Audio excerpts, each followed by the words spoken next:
Hello, and welcome to this week's episode of The Language of Leadership. I'm your host, Chuck Marting. And today's quote that I have for you is half the troubles of this life can be traced to saying yes too quickly and not saying no soon enough. And that's by Josh Billings. Today, our guest is Aaron Walker, Big A. And I've grown to admire and have a lot of respect for this man. Especially being in the masterminds that he has a lot of us in. There are a lot of groups that are in this masterminds, and it's been amazing for me, amazing journey so far. And a lot of you know my story as far as masterminds are concerned, and it's had a significant what I want to say, I'm starting to get a little emotional here. It gets really significant in how you're able to go to people and to be able to talk to them. So we're going to talk a little bit about that. But Big A, thank you for being here with us. Chuck, thanks for having me, buddy. You know, you have a book out that I talked to you just before we started, and it's called View from the Top, Living a Life of Significance. And I know that came out in 2017. Is that right? Right. Correct. And it's one of the books that when I find a book that just resonates with me, I end up getting it in print and in Audible. So I listen to both. Going down the road in my rolling university, I want to listen to something that's going to get Man, me. how do you listen to me like multiple times? I mean, listen to this voice. It's like I can't hardly handle listening to it one time, much less on repeat. That is hilarious. That's funny. My wife, when she gets in the car with me, sometimes I'll have it and it'll just pop up, you know. She goes, "You listening to Aaron again?" That's funny. So she's recognizing. Well, thank you. I know I got one person out there that I've got multiple downloads on. So thank you. Well, you know, it's one of those things that when truth resonates with you, especially when it comes to leadership, to business and things like that, you tend to go and gravitate back to those things because that truth just keeps resonating, keeps confirming.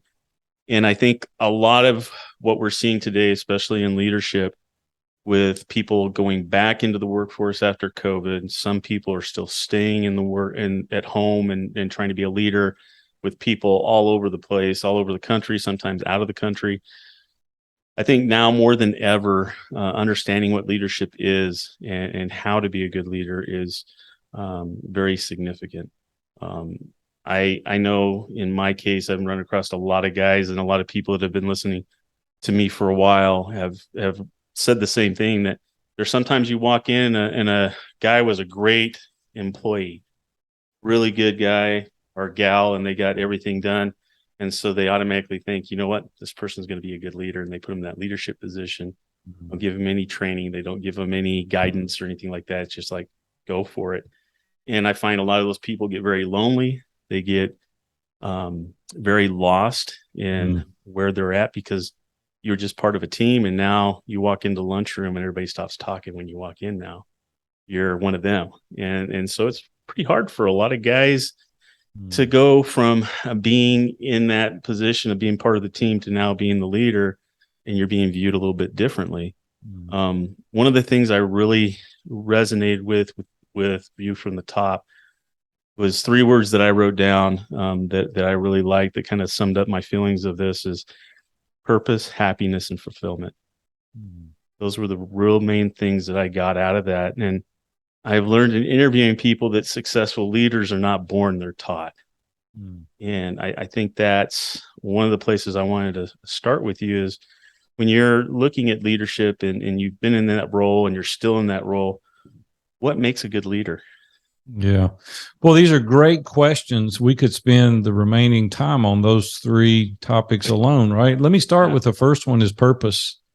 If we don't have a purpose in life, right, if it's just for chasing the dollar, it's not going to motivate you long term. And so I think about the purpose of me starting Iron Sharpens Iron Mastermind.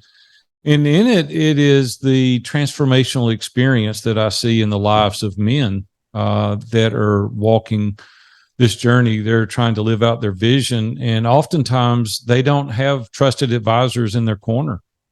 A lot of guys, it's lonely out there, right? They're making decisions on their own. We only have one set of filters We only have one life experience. No matter how much you want to see it differently, you can't, right? And that's the reason that perspective is so important in these mastermind groups. That's the most valuable asset that there is among trusted, non-biased advisors, is their perspective. And when they start really diving in and asking you difficult questions about why you're doing what you're doing, most people can't answer that question. The thing that I find really intriguing to me is when I ask people what their purpose is and what they're doing, they're like, well, I'm making a living for my family. And I'm like, well, you're going to get to a certain point financially that's no longer going to be a motivator. And we need to think about what it is that we're trying to accomplish. We're leaving a legacy. Every one of us, intentional or unintentional, you're leaving a legacy. And I just have to ask you the question, what would that be? Back in 2001, many that have heard my story know that I had a horrible automobile accident and ran over and killed a pedestrian on my way to the office, August 1st, 2001. And I took a break after that. I actually sold the business and took about 5 years off. And one of the things that dawned on me was that if I had been killed that day, my legacy would have been poor kid, makes enough money to retire, but nobody cares. And I'm like, wow, that ain't much of a legacy, to leave. And I started thinking through that. And I said, what is my purpose? Like, what is it that I'm here to do? It's not just to make money. And so I had to really think through that and pray about it and go to Robin and go to the trusted advisors that I had around me and say, man, what do y'all see my purpose as being? What is it that I'm created to do? It's not just to make money. And then the second thing was the level of happiness. Statistically, I can prove to you that once you reach $70,000 a year, it's almost immeasurable the amount of happiness you gain as a result of making more money. And a lot of people think, more money is going to make me happy. I've kind of gone up that ladder, and money really didn't make me happier. It gave me other options, right? It was, and I don't want to take away from it, Chuck, either. I don't want people to say, oh yeah, here we go. It's not that. It's that happiness is a choice. It's not a trait. And we can choose to be happy. It's not something that is bestowed upon us. It's being content in the situation that we're currently in, but not complacent. And so once we do that, we can work through that level of contentment and never be complacent. It's like my foot is on the gas all the time. I go. But I'm very content, and I'm happy because I choose to be happy. And so I think the purpose, you can be happier once you discover what your purpose is. That's amazing. You hear a lot of people, they think that, if I just get enough money for this, then everything will be okay. If I make this much money a year, then everything's going to be perfect. Yeah. And I find, and I'm sure your experience has been similar, is that then once you get to that, it's not enough because there's something else that's replaced it. Now you got something else that you're trying to get. Yeah. So that's one of those things that, like you said, it's not going to buy happiness. You've got to be able to create that yourself. And know we've got to determine whether we're a person that's glass is half full or half empty. And we've got to make that determination each and every day. We have to get up and say, hey, that didn't work out exactly like I thought it was going to work out. But what does this make possible? Like, what can I do to turn the lens around and say, hey, it didn't work out exactly right, but I wonder what other opportunity is here. See, it's your perspective. It's the way you look at it. And as a result of that, oftentimes it's worked out better for me. It's like, man, I'm glad now it didn't work out the other way, because if it had, these other things wouldn't have happened. And I've watched that progress in my life now. This is my 44th year being an entrepreneur, and had a lot of highs and a lot of lows. And man, during those challenging times, you've got to have the right mindset, or it'll put you out of business. It'll completely put you out of commission if your mindset is not right. Right? Things happen to us as well. The economy happens. I'm not in control of the economy. The pandemic comes along. I'm not in control of that. But what I am in control of is my attitude. how I deal with these troubling circumstances. There's another question that brings me to with you, Aaron, is that a lot of times and you even talk about this in your book, that you didn't start your business to be an employee of it.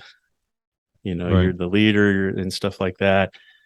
One of the goals that I hear from a lot of leaders is that when they've created their business, they want to eventually get it to the point where they've created a self-managed company where they're able to put key people in place, be able to make sure that there are trusted people that can do the job to follow the things that you've laid out as the owner and leader, but that you're able to still go away, be able to turn off your phone, your devices, be gone for, a couple days to weeks on end, or even months, Sure. and have the assurity that when you come back, the walls are still standing, everybody's still getting along, the whole works. You've been down that road. How would you advise leaders to put themselves in a place to be able to accomplish that, or what groundwork do they need to put in place to be able to achieve that? Oh, that's a great question. I had coffee with a guy this morning at Starbucks. He called me, he said, I'm coming through Nashville. I'd love to meet with you. And so we met, and he's a coach, and he's a really good one too. And we were talking, and I said, hey, do I have permission, Zach, to really be candid in our conversation? He said, absolutely, Big A. He said, I've been following you. I know, the way you think. I know what you do. And I said, I may say some stuff that seems or appears to be a little rough. And he goes, no, man, let's do it. I said, let's get it on. So, and I said, and some of your audience may even take offense to this until I explain, because I'm a coach also. I coach people all over the world, small business owners, but coaching itself is not a business. Coaching is a high-paying job. Robin came to me about 8 years ago, and she said, hey, I want to go on this cruise, and we're going to be gone about 10 or 12 days. It's down through the Panama Canal, and I'd like to go. And she said, it's about $5,000 or $6,000. And so I went to my office, I pulled up the calendar, and I looked at all the coaching clients that I had, and I added it up. And I went back to her and I said, Robin, the cruise is not $5,000 or $6,000. She goes, yeah, I just looked, and it's $5,000 or $6,000 to go on this cruise. I said, that cruise is going to cost us $15,000. She goes, how do you figure? I said, I've got all these coaching clients that I'm going to have to cancel, and I sell time, and I'm not going to be able to recover that. So it's opportunity cost. I've lost the money because I've got to cancel the call. So that's about 10 grand, and the cruise is 5,000. This cruise is costing us 15,000. And it really set heavy with her, and it began to set heavy with me. And I said, the truth is this is not a business. A business is when you go away, it continues to make money. And when you're asleep at night, it makes money. And there's systems and processes that are in place that are not dependent on my leadership. That's a business. And I went back to her and I said, I have a high-paying job. And she said, yeah, it sounds like it. So we started Iron Sharpens Iron Mastermind. And we hired facilitators that manage the ongoing daily operations in the mastermind. We have a team. Because I put the systems and processes in place and I've got the right people, right? I went on vacation. It was actually a sabbatical the month of November and December. So the last day of October, I left, and I didn't come back till the 5th day of January. I had more money when I got back than when I left. And I never checked in. I never checked email. I never called the office. I didn't talk to anybody. I was unplugged from social media. I went completely dark. And I came back January 5th or January 6th, and I had more money than when I left. That's a business. You see, I want to encourage you today to kind of think through that. And this guy today that I talked to has been coaching for some time. He said, that never dawned on me. I never thought about that. And I said, this is a side note. I said, but do you have disability insurance? He said, no, I don't have disability insurance. I said, if you have a stroke this afternoon and you're unable to talk starting tomorrow, what happens to your income? He said, it goes away.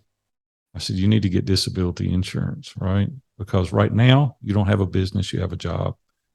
And man, I could see the wheels spinning with him. Well, see, that's what leadership is. It's putting the right team in place. It's putting the right people in place.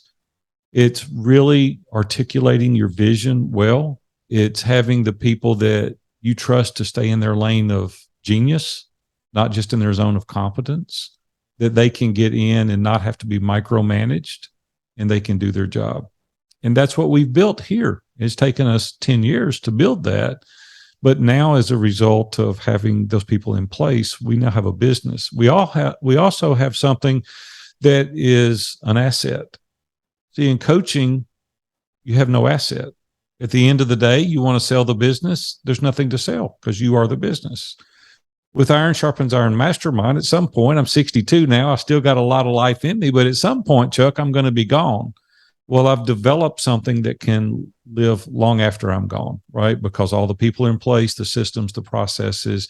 People now are going to buy this asset that I've built because we've built a business and not just a coaching practice. And so, hey, continue to coach. We need coaches, but develop a strategy, whether it be a mastermind or products, speaking, whether it be whatever products that you could sell that could create recurring revenue. And now we've got something more like a business. And so just food for thought as you go forward. My point in telling the story is that this is what leadership does, right? We're honest with ourselves. We really evaluate what we're doing. We make a determination, whether it's a job or a business, and then we go and create a business. Full disclosure, my mastermind group challenged me a few weeks back to be able to just go, leave the business, kind of like what you're saying. And it was hard the first time I did that, because you're like, I know I got good people. I just need to relax. Came back and everything was fine. Yeah. So it made it easier to do it the second time. But what is one of the things that you would tell somebody who's wanting to do that? How do you look for people to put into place like that, to put into a leadership position? Is there qualities that you're looking for? And then do you train them yourself, or do you give them tools to learn themselves on how to be a good leader? What do you, great question. How do you do that? Chuck, you're full of great questions today. So sorry, you've done your homework. These are great questions. And so I think we've got to back up even a step further. I think before we answer that question, we have to develop the right mindset. So Dan Sullivan wrote a great book called Who, Not How. And I spent the first 20 years of my career trying to figure out how. I wish that I had read the book decades ago. I would have been much further along than I am today. I wasted an inordinate amount of energy, time, and resources trying to figure out how to do everything. And today I hire people to do tasks, and they go to explain it to me, and I stop them. I don't care how you do it. I'm hiring a competent individual that can do this task, and I don't want to know how. I want to know that you know how, and I want to know that you can execute to its fullest. Once they're proven, we check references, do our due diligence. We hire the people to do the task. Because here's the thing. I'm not too good to do anything, right? I've done everything, right? In my business, I've done everything. Robin and I moved to Hendersonville outside of Nashville about 10 years ago. We decided to move closer to our children. Now we live about 5 minutes from them, not 10 minutes from them. And Robin goes, "Well, that really saved us a lot, didn't it? We gained 5 minutes by moving to Hendersonville, but I wanted to be up here close to my grandkids and my kids." Sure. And so I said, I want to build a team of people that can really focus in on what it is that they need to do, right? And not learn how to do every single thing. So when we moved here, I sold anything with a motor on it. I sold no lawnmowers, no weed eaters, nothing. Robin goes, "What are you doing?" I said, "I'm not cutting the grass anymore." She goes, "Well, why?" I said, "Robin, I can make enough money in a day to pay for our lawn care for the year. Right? Why would I go out and spend 8 hours every Saturday mowing our lawn and weed eating and all? I'm not too good to do that. But see, I stay in my zone of genius, and that's coaching, that's mastermind leading, that's speaking, that's writing books, right? Whatever it is for you, concentrate on doing that. A lot of people, I get so tickled, Chuck. people will try to set up something in their office, their printer, for example. They'll try to set it up and they'll spend 2 days reading the manual, plugging it all up, and I'm like, what do you make? How much do you make? Well, I make this much an hour. Well, you just spent 2 days, you got 16 hours invested in hooking your printer up rather than calling the guy and paying him $100 to hook this thing up, right? Don't be, penny wise and dollar foolish, right? Don't step over dollars picking up dimes. And so really focus on what it is that you do well and stay in your lane. I love it. It is an incredible book too, Who Not How. Dan Sullivan, he's got a lot of wisdom in his background, and he's got a great story as well. But one of the things that I wanted to touch on is you really talked about in a chapter of your book on the Eagles, how that, and you've touched a little bit on it with us talking here today, but I want to go back to ISI with Iron Sharpens Iron and the mastermind there and the significance of that and how that plays out, not only for new guys that are just learning how to be leaders, but even people that have been doing it for a long time, like yourself and others, how they can benefit from this, because I've seen so much wisdom and information there that I don't feel that I can do it justice. So I'd like to have you explain that. Thank you. I love this story, so I'll make it brief as possible. So back in the early 90s, a lot of your audience wasn't even alive at that time. Back in the early 90s, I stopped by Luby's cafeteria to hear a guy speak at the Chamber of Commerce. And I went in and I thought, man, that's pretty intriguing what he's speaking on. Went up, introduced myself afterwards. And I said, hey, I just built a new retail outlet right down the street. Why don't you come check it out? And he said, yeah. So he drove down there and looked at it. He goes, man, this is phenomenal. I love this place. And I said, thank you. And he said, why don't you advertise on my radio show? And I said, man, I just heard you speak. You're just starting this radio show. And he goes, yeah. I said, well, first of all, nobody's ever heard of you. And second of all, I've never heard of you until an hour ago. And now you're wanting me to advertise on your show. I'm not going to advertise on your show. He said, why don't you just try me? And I said, no. And he said, I'll give you a free week. And I thought about it for a minute. I said, well, I don't have anything to lose on that. So 3 days in to this new radio show that he had started here in Nashville, this guy lives here in Nashville too. People started pouring into our business and they were buying stuff based on these ads I had on the radio show. And I called the guy up and I said, hey man, listen, like, I don't know the Kool-Aid you're selling, but these people are drinking it. And like, I want to advertise more with you. And he said, okay, good. He said, you'll have to sign an annual contract. I said, what? I said, 3 days ago, I didn't know you. Today, you want me to sign an annual contract? He goes, if you're going to advertise with me anymore, it's an annual contract. So I agreed to it. I said, okay, you're on. Well, that was my first encounter with Dave Ramsey. And I went like, okay, here we go. And so Dave and I became friends. I sponsored his show for about 21 years. And then numbers of years later, I don't know, it was probably late 90s, early 2000. I saw him at the Curb Center at a Mercy Me concert. And he walked up to me and he said, hey, Big A, he said, I want to talk to you about joining my mastermind group. I said, you're what? He said, my mastermind group. I said, I don't even know what a mastermind group is. And he said, why don't you come to my office next Wednesday? I'll introduce you to the guys. And I said, sure. So I went home and I told Robin, I said, I told him, sure, but I said, I don't want to do it. She said, why? I said, you know how Dave is. I said, he's all up in your face and he's all gruff and rough and he's going to find out I've got real estate debt and he don't like that at all. And she said, why don't you just go check it out? So I said, okay. So I went. Well, he introduced me to everybody. I went back the next week. I listened again. A couple of weeks later, went home and I told Robin, I said, Robin, I think I found my people. She said, what do you mean? I said, they're more screwed up than I am. I said, they're so vulnerable. They're honest. They share about challenges that they're having with their family. They're sharing challenges that they're having with their teenagers. And I said, it feels like a really, really safe place. And I said, I really think I found my people. Well, that's the Eagles that you were referring to earlier, and it changed my life, literally changed my life. So every week for about 12 years, we met in Dave's office, and he and Dan Miller and Ron Doyle started this. They'd done a Bible study together. They wanted to continue going forward. So they started the Eagles. And so I spent 10 or 12 years every Wednesday. You couldn't get an appointment with me. I'd leave the house at 6 in the morning. I'd get back to the house at 10 o'clock.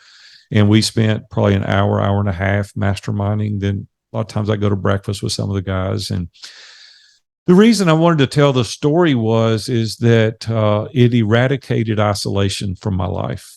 Because isolation is the enemy of excellence. And if we really want to take our life to the next level, we've got to have trusted advisors that know all the data. They're able to help us along the way. And I can't even begin to tell you the lifelong decisions that they helped me to make. And so 12 years ago, I retired for the third time. Robin said it's against the law to retire that many times. I retired. And they encouraged me to coach. So I started coaching, and then we started the mastermind, and then the rest is kind of history. Today, we're helping guys transform their lives all over the world. So yeah, it was a great experience learning the value of trusted advisors. Yeah, it's been a great experience being in that mastermind and being able to associate with the men that I'm in there with right now. And so I know the significance of it, and I know the power that it has. I just know the significance of having belonging to ISI right now, and the caliber of men that are in there right now. And it's definitely something that is to my benefit, to not only be able to help them with some of the situations. I'm one of the older guys in there, and a lot of them have little kids and stuff like that. So I kind of feel like, been there, done that type of thing. And then, but you're able to help them, right? Yeah. You're able to be a mentor to those guys. Exactly. So it's incredible. But I want to thank you for being on the show today and to be able to share your views on leadership, because I think it's one of the more important things that we come across today, and something that we need to have that guidance and direction.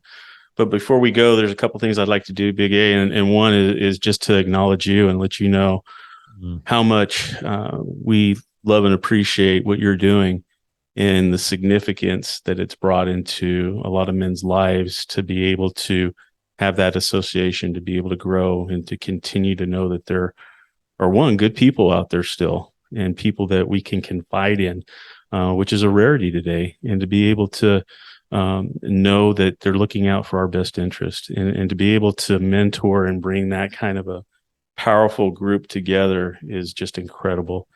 So I just want to thank you for being willing. Thank you, Chuck. I'm encouraged. Thank you.